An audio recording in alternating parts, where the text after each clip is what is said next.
अमृता फडणवीस यांनाही खूप ट्रोल केलं जातं. ते एका लाईव्ह मध्ये येऊन अशा सांगितल्या की हा माझा प्रश्न आहे, माझी चॉईस होती म्हणून मी. प्लास्टिक सर्जरी ही खूप किंमतीची गोष्ट आहे. त्याच्यात रिस्क आहे, काही बिघडलं तर तुमचं पूर्ण फीचर्स बिघडू शकतात.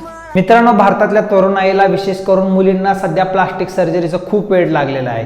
या प्लास्टिक सर्जरीमध्ये नोज जॉब म्हणू नका, लिप फिलर्स म्हणू नका, फॅट रिमूव्हल म्हणू नका, बॉडी स्लिम ट्रीटमेंट म्हणू नका, बूब्स ट्रीटमेंट म्हणू नका, नाही तर ट्रीटमेंट करायला लागलेत आणि आपली पिढी याला बळी पडू नये म्हणून आपल्याला दक्षता घ्यायला पाहिजे. माझ्या ऑफिसमधली एक कलिग म्हणली, ती बऱ्याच दिवसानंतर आली ऑफिसला, ती विचित्र दिसत होती. मी विचारलं की मॅडम तुला झालं असं काय, बाई तुला काय झालं, कशानं हे नवीन रूप आलं. ती म्हणली की मी नोज रिकन्स्ट्रक्शन केलं आहे. चायला आम्ही इथं घर कन्स्ट्रक्शन EMI वर करतो आणि ती मुलगी मला सांगितली की आजकाल नोज रिकन्स्ट्रक्शन, नोज जॉब खूप कॉमन आहे.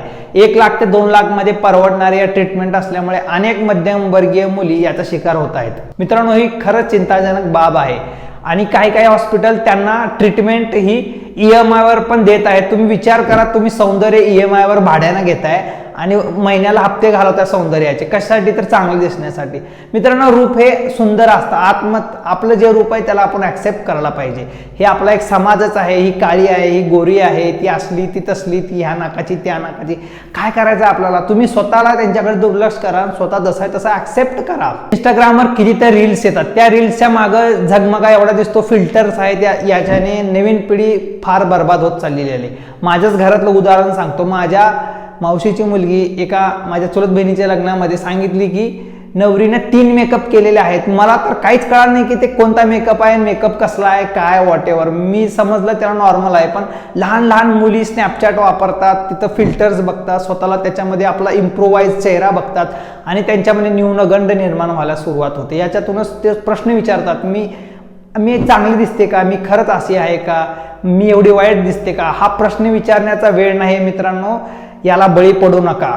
या प्लास्टिक सर्जरीमध्ये बरेच प्रकार आहेत. नोज जॉब आहे, जेणेकरून रायनोप्लास्टी म्हणतात, जेणेकरून आपलं नाक हे सरळ होतं. ते एक रूल ऑफ थर्ड आहे. ट्रायंगल शेपसाठी बरेच आजकालचे सेलिब्रिटीज वेडे आहेत. सगळ्यांना वाटतं की आपला ट्रायंगल शेप असावा चेहऱ्याचा, सर्क्युलर असलं तर गोल वाटतो. नोज जॉब ह्या बऱ्याच सेलिब्रिटींनी केले. याचं बेस्ट उदाहरण म्हणजे जान्हवी कपूर यांनी नोज जॉब केलेला आहे. त्यांची बहीण खुशी कपूरने नोज जॉब केलेला आहे. सेलिब्रिटीमध्ये हे खूप कॉमन आहे. नासिया देवगन, शाहरुख खानची मुलगी सुहाना खान, बऱ्याच सेलिब्रिटींनी नोज जॉब केलेला आहे. तो त्यांचा बिझनेस आहे, त्यांचा धंदा आहे.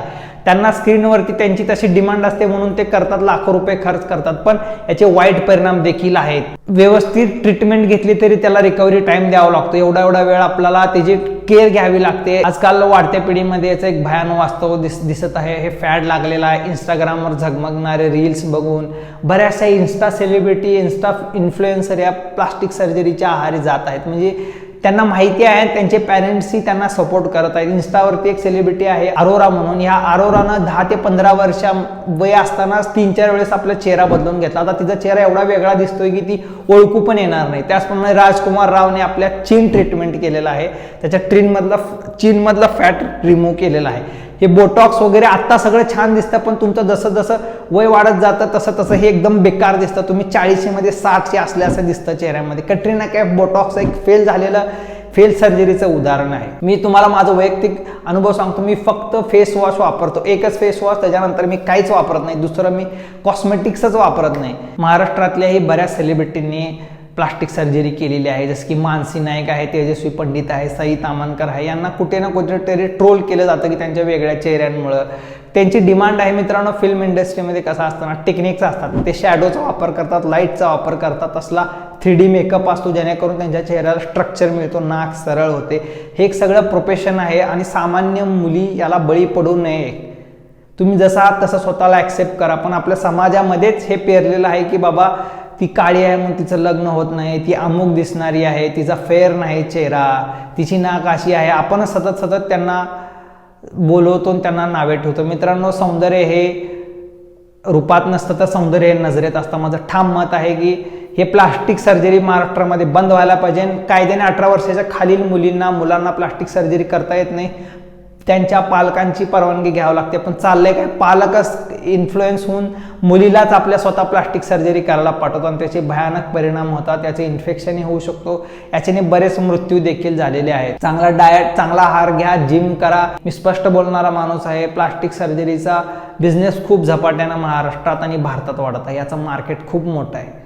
त्याच्याप्रमाणे फेस व्हाईटनिंग ट्रीटमेंट आहे. कॉजल, अगोदर हिरोईनने तिचा डस्की ब्राऊन कलर होता, आता ती फेअर झालेली आहे. मला का माहीत नाही, इंडियामध्येच आपल्याकडे गोरं होण्याचा ट्रेंड आहे आणि वेस्टर्नमध्ये गेला असता टॅनिंग, त्यांनी जास्त गोऱ्या असल्यामुळे त्यांनी टॅनिंगला सुंदर समजतात. सुंदरता ही आपल्या नजरेत असायला पाहिजे. कुठल्याही व्यक्तीकडे ऑब्जेक्ट म्हणून बघू नये. ते एक सजीव आहेत, त्यांना पण जगण्याचा अधिकार आहे. त्यांना जसं दिसतंय ते तसं दिसू द्या. तो त्यांचा चॉईस आहे. तुम्ही प्लास्टिक सर्जरी करता मान्य आहे, तो तुमचा चॉईस आहे.